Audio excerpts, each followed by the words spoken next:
आइए मैं आपको फ्रेंड्स दिखाता हूँ हमारे उस स्टूडेंट का कॉपी जिसमें नवंबर 19 के एग्ज़ाम में उनका 85 मार्क्स आया। तो आपने नवंबर 19 का इतना सारा क्वेश्चन मेरे साथ सॉल्व किया ही था। तो अब आप अगर ये कॉपी को देखेंगे तो पूरा अच्छे से समझ पाएंगे कि जैसे क्वेश्चन नंबर 1 में वो क्योर लिमिटेड वाला नॉट फॉर प्रॉफिट को लेकर वैल्यू फॉर मनी फ्रेमवर्क। अब एक ग्लांस देना, बस पूरा पढ़ने का ज़रूरत नहीं है कि बच्चे ने बस नॉर्मल लिखा है, बहुत हाई फाई भी नहीं लिखा है, बट फिर भी 85 मार्क्स आया है। बहुत ज़्यादा प्रेजेंटेशन पे भी कोई काम नहीं किया है, इंस्टीट्यूट खोज खोज के मार्क्स दिया है, बट कुछ खूबी है बेसिक, जैसे एक इंट्रो देना, ये खूबी है। फिर benefits can not be measured, benefits में accrue over a long time, measurement of expenditure through funds, multiple objectives, और फिर एक इंट्रो कंक्लूजन है। ये खूबी के कारण एक मार्क्स मिलता है। हालांकि मार्किंग पैटर्न कंक्लूजन पे नहीं है, बट एक इम्प्रेशन क्रिएट कर रहे हैं, पॉइंट्स पे ही मार्क्स दिया जा रहा है। तो इस क्वेश्चन 1 में 4 आउट ऑफ 4 मिला। नेक्स्ट, इसका पार्ट भी 12 मार्क का था।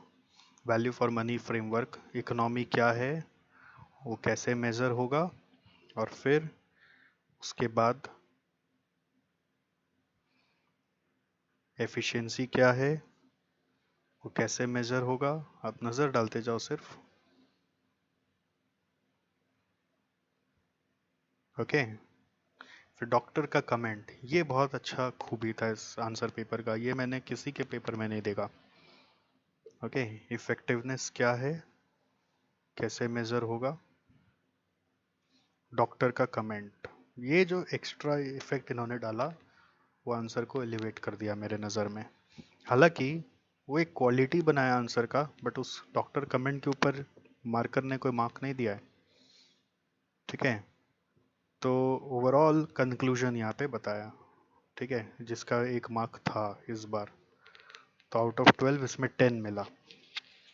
फिर एक और पार्ट था उसमें, वो सीईओ बोल रहा था कि अगर हम सब्सिडी हटा दें और फ्री सर्विस हटा दें तो उसका आंसर वो उतना अच्छे से लिख नहीं पाए। उनको लगा कि हाँ ये सर सही है, मैं चार्ज लिख दिया था इन्होंने, इसलिए इसमें 1 नंबर मिला। मतलब फिर भी 1 मार्क्स मिला, जो सिमिलर पॉइंट्स था। उल्टा लिखने से भी मार्क्स है, लिखने से मार्क्स है। क्वेश्चन 3 फिर एक ट्रांसफर प्राइसिंग, जीआईटी और बैलेंस स्कोर कार्ड का कॉम्बो क्वेश्चन था, बहुत आसान सा, छोटा छोटा मार्क वाला। इसमें इन्होंने फुल मार्क्स दबा है। इसका मैं उतना कुछ दिखा नहीं रहा हूँ, बट आप जनरल देख सकते हैं कि बहुत ज़्यादा कोई सुंदर वुंदर काम नहीं है, फटाफट किया हुआ, जैसे आप लोग एग्ज़ाम देते हैं वैसे ही इसने भी एग्ज़ाम दिया है। कोई बहुत ज़्यादा अलग से एफर्ट डाला हुआ पेपर में नहीं दिख रहा है। ओके, आप देखिए इसमें 12 में 12, और वो बैलेंस स्कोर कार्ड का लिखना था तो उसमें 8 में से 6 मिला। तो कुछ नहीं जचा होगा अपने एग्जामिनर को। ओके, तो उधर कुछ नंबर काट लिया, जैसे यहाँ पे ये वाला, और कुछ गड़बड़ लगा होगा उसको, तो उतना उस सेटिस्फैक्शन नहीं था इसलिए मार्क्स नहीं दिया। तो इधर कुछ ऐसे नंबर कट गए, बट फिर भी 8 में 6 मिला। थर्ड क्वेश्चन इन्होंने किया, वो ट्रिपल बॉटम लाइन का एक क्वेश्चन था, खाली मार्क करना था पीपल प्लैनेट प्रॉफिट। तो इन्होंने बड़े अजीब तरीके से मार्किंग किया कि पीपल पहले लिख के सारा पीपल, फिर प्लैनेट सारा लिख के, फिर प्रॉफिट सारा लिख के बताया। तो भी इंस्टीट्यूट ने खोज काज के मार्क्स दे दिया। ठीक है, फिर reason behind dropping of profitable client में एक रीज़न था कि bullying of employees of miss treatment, bullying of employees and miss treatment of employees, वो एक रीज़न मैच हुआ तो उसका मार्क्स मिला। और एक रीज़न और लिखना था कि long term view non financial वाला, वो नहीं लिखा था, इसलिए ये वाला चीज़ को लेके कोई मार्क्स नहीं मिला। क्वालिटेटिव में quality, timeliness, customer satisfaction, employee satisfaction को लेकर 3 पॉइंट बताया, तीनों का मार्क्स मिल गया। ठीक है, सो यहाँ पे आपका देखिए 5 में से 4 मिला इनको। और एक क्वेश्चन था उसमें ट्रांसफ़र प्राइसिंग को लेकर, ये काटाकुटी करके भी, काटाकुटी किया हुआ है बच्चे का, जैसे मॉल में हो जाता है, बट पेशेंस रखो और पेन चलाते रहो, आगे बढ़ते रहो। एक भी जगह स्केल लेके कुछ फॉर्मेटिंग नहीं किया हुआ है, बट फिर भी मार्क्स आप देखिए। ठीक है, तो ये प्रॉफिट वगैरह सही है पूरी। सेकेंड पार्ट में भी सारा वर्किंग सही है। थर्ड पार्ट में भी वो मिनिमम प्राइस मैक्सिमम प्राइस इन्होंने एकदम सही निकाला हुआ है। 40,000 यूनिट के लिए, 2 लाख यूनिट के लिए, जैसा आपको बताया था मैंने, रेंज उन्होंने बताया, तो इसमें इसको मार्क्स मिला हुआ है पूरा। ओके, और वो डुअल टैरिफ और वो बताया, बट उसका कोई ज़रूरत नहीं था। एनीवे 10 में से 7 इनको मिल गया इसमें। मैं बताया था ना आपको, इसमें जनरली हम लोग ये लिखते हैं कॉन्फ्लिक्ट के लिए, बट सिंस ये ऐसा कुछ आपका सजेस्टेड आंसर में मेंशन नहीं था ना, तो एग्जामिनर्स तो आप जानते हैं मिलाएंगे, तो मैच नहीं हो रहा था तो उधर काट कोट दिया। ओके, तो थोड़ा सा वो एनालिसिस में यहाँ पे और लिखे होते तो शायद और अच्छा मार्क्स मिल जाता, बट एनीवेज 10 में 7 इधर मिला, सब सही था। फिर जेआईटी वाला क्वेश्चन था एक, टीपीएम और जेआईटी वाला, जिसमें वो ये निकालना था, तो पूरा 6 में 6, और उसको लेके कमेंट करना था कि 85% से कम है तो प्रिवेंटिव मेंटेनेंस करो, और क्या क्या करो, 2-3 सुझाव दे दिया। और बहुत परफेक्ट नहीं है बट मैचिंग है मोटा मोटी। और ये वाला पॉइंट्स एकदम परफेक्ट लिखा हुआ था, connection between TQM and TPM, both of them require employee participation at all levels, both work towards increasing quality of output and customer satisfaction. Okay, so both has common goals, both require training, both require support and total commitment of senior management, both provides benefits in long run। कितना सुंदर answer लिखा हुआ देखिए। Indirect material आपको दिख रहा है, indirect material आपका, उसका सारा वो वेरिएंस वाला क्वेश्चन एकदम सिंपल। इसमें इन्होंने तो कुछ वर्किंग नोट भी नहीं किया, सीधा यहीं पे फॉर्मूला लिख लिख के पिट के जैसे तैसे आंसर निकाला, बट सब सही है तो मार्क्स मिलता गया। एडवर्स फेवरेबल मेंशन करने क्वेश्चन चला के बोला था तो मेंशन किया हुआ है।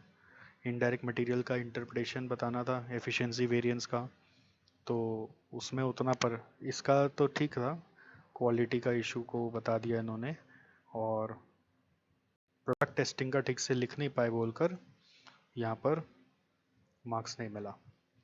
ओके, तो मेन उनको खोजना था कि रीज़न आप सही दे रहे हो कि नहीं।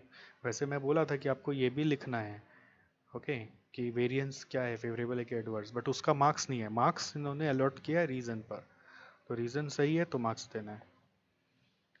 और वेरिएंस टू बी इन्वेस्टिगेटेड का प्रेजेंटेशन अपने तरीके से देखिए, बॉक्स बना बना के to be reported, not reported करके, जो अपना सही चीज़ है, जिसकी हैंडराइटिंग एवरेज हो ना, आप हमेशा याद रखो, आपको शो ऑफ करना आना चाहिए कि क्या मेरा असली चीज़ है, थोड़ा ये अंडरलाइन कर दिया, थोड़ा बॉक्स कर दिया, जिससे कि एग्जामिनर को दिख जाए कि क्या चीज़ इसका इम्पोर्टेंट है जो मुझे चेक करना है।